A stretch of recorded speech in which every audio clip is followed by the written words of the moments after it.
All right. Welcome to the Modern Thought Room. My name is Jethro.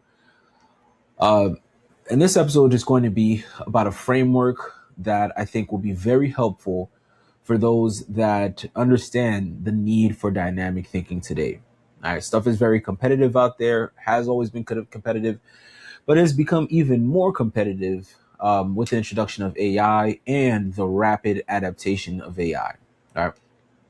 So fundamentally, folks out there, include myself included, we need to be able to think academically, in terms of business sense, and creatively. Those three minds need to inform how we think.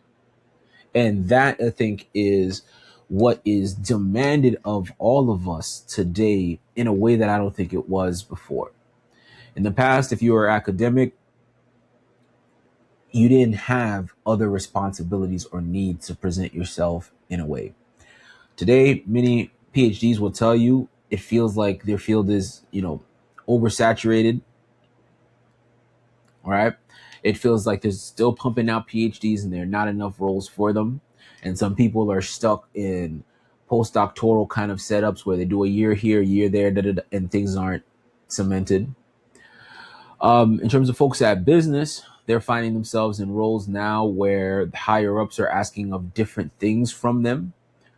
And, based on what they are used to doing, they're maybe having some difficulty adapting. Maybe they're, making it, but still like, I feel not as secure as I used to.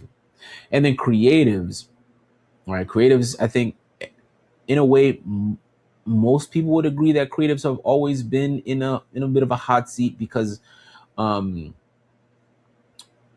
quote unquote, a while ago, there maybe some work wasn't valued and only particular artists were valued and what have you. And sometimes maybe it was difficult finding a market for whatever you're producing. But now, social media influencers, all these type of things have kind of created a lane for creatives to function in a very productive and high earning type of way. And then at the same time, this kind of rush to kind of become a social media creator, content produce, all of these things has kind of muddied the waters about like, all right, what's people's background, what's the credibility, da, da, da, da. So creatives still have a huge lane, but there's a bit of savvy that they've now have to employ that is, not part of the stereotype of how we understand creative. So many creatives will push back and say, hey, we've always had this dimension, but I don't know if creatives always had the academic dimension. And that's a part of what I'm saying about this framework is that the academic needs to speak to the business and the business also to the creative to the academic, the business to the academic, and the business to the creative. All three of these modes that we all can think in need to be things that we can readily access within ourselves and be able to help and contribute and make an impact. Right. So the day is very dynamic. It requires a dynamic thinking. Things are very competitive, and AI is, a major part of that, right? All right. As an individual, you need to be able to, not in one, sole direction, but you need to be able to think with the rigor of somebody in academia, the savvy of somebody in business, and the expansive mindset of somebody that is a creative.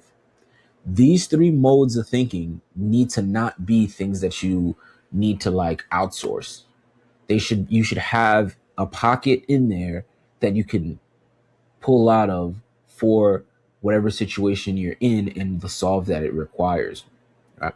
So when you think about academics, right, you think of rigor, you think of them understanding the landscape, you think of them being hyper contextual, and you think of them, right, as understanding conversation about a thing, right?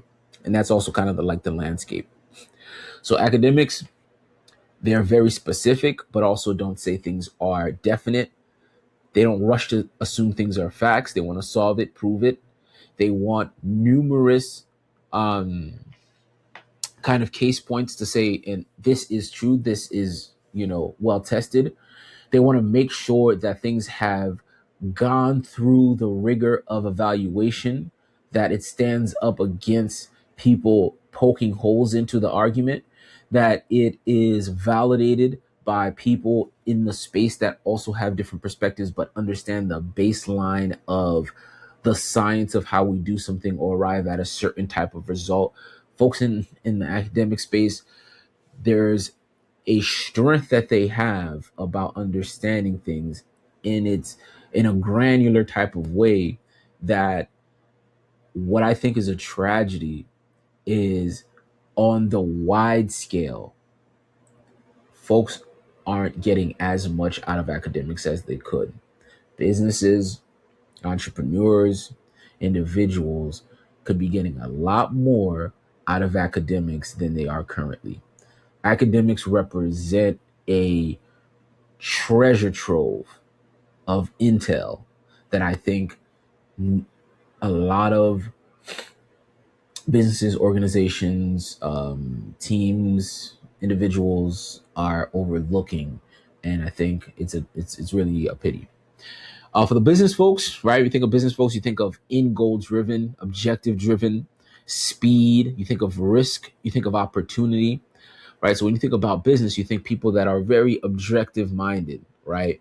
So that they're aligned to a certain goal and they're going to run as fast towards it as possible because the speed is part of what allows them to get an advantage, right? And that is true. And in my own personal opinion, I don't think it's fully true, but it's true, right? So the thing about the business mind is that they are looking for a specific end goal that they're striving for, that they know that they'll be able to get some type of reward when they meet that goal. Academic, not as much so, thinking that way, right? And one of the things about the business mind is because the economy is really like loosely, or not even loosely, pretty much built and established and maintained by the business mind. What's funny about that though is the business minds stabilize, right? They stabilize the economy. And the word stabilize in this case doesn't mean like it doesn't go up and down. It means that they establish the baseline of how economies work. Academics and creatives are those that can trigger movements in different directions along that baseline. The three, I don't think work together as much as they can, but that is effectively what I'm going to be talking about. Right? So, creatives, inspiration driven, a lot of us assume that.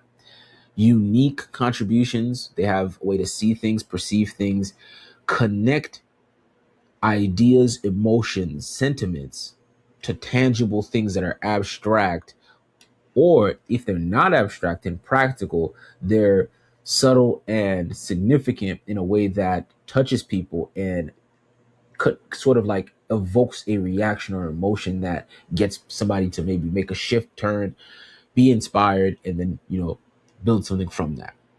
And then they're they have expansive minds about how they think about things because they don't have the same restrictions that an academic might have or someone in business. An academic might say, there's not proof for this, therefore we can't necessarily put it as part of the argument or go ahead and test this and through some scientific method or whatever. The business person is like, I think this sounds fanciful. It might be too much of a risk, and we don't necessarily have the time to do and investigate that. What's the return, right? People love saying ROI. What's the return, right? The creative person, though, can see a vision that they can't necessarily always compose. They can model it. They can manufacture a symbol. They could even build some sort of like architecture. Actually, they can build some architecture for things that much also like the academic, but they can give it a physical presence that I think a lot of people take for granted sometimes. But I think, especially right now, with the influence of social media creators, content creators, experts going rogue, like those types of, we're starting to see how there's a lot of different structures, architectures that um, originate from like a creative angle that has a lot of validity to it and can ultimately bring about a good business, and also is sound in terms of the information that it's collecting and acting upon, if we're thinking about it as an academic, right? So the modern mind, I think, needs to be able to do this. They need to be able to think academically, think as a business person, and think as a creative. Now, I'm just doing this. I'm just doing this just because, like, I just want to use my hands. But like, there's no coordination with like the parts of my head that I touched in those three things because they can go in a different order. I just found it easy for me to go like this, right? So just allow me there. Allow me there. All right. So academic, business mind, and the creative mind, bringing those three together so that folks can find creative solutions to things, right? Sometimes you're in the business world, you don't have the time for the academic mind to kind of go and break stuff down or try to even get the most out of the data. The data and information that folks in the business world have that they neglect, an academic could go in there and have a field day with, and it can piece together things that are actionable, right? It's just they need the trust and the time. All right. Creatives, likewise, right? A lot of businesses are tapping into creatives to make sure that they're able to stay competitive and that they're able to appeal to folks. Why? Because, they found out, hey, these are the different ways that we can gain attention and ultimately put our product or our service in front of these people, and that they'll be able to be influenced or motivated to at least give us a try, purchase us, see how we are, and then go ahead and become like sort of consistent consumer. All right, so these three sort of modes of thinking really need to be merged into one sort of mainframe that we all can operate out of. And so, how do you get started doing that, right? Very simple, immediate way is just to acknowledge which one do you lean towards most first. All right. So whichever one you need to lean towards most currently, go and start building up the others. Give yourself some time, give yourself some grace. But now that it's on your radar, you can start rounding out how you think and preparing yourself and positioning yourself, for what it takes to really make a difference, make an impact in this modern world, right? So, a big motto of ours is, right, to do the thinking that the day requires. And today definitely requires folks to have dynamic thinking abilities and simplistic mindsets, simplistic, thought processes could, you know, render you in uncomfortable positions over time. So, more to come. This is like a core central framework that I'll be building out over a lot of episodes.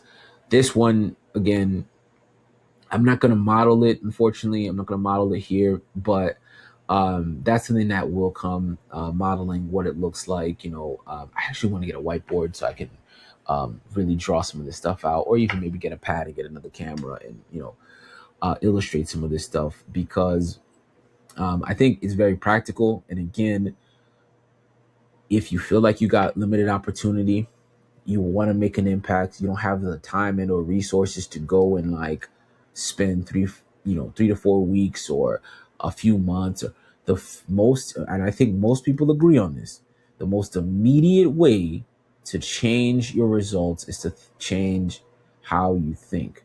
Changing how you think will bring about different actions, and then ultimately different results. So thank you for your time. Adios. Ciao. Peace. Till next time.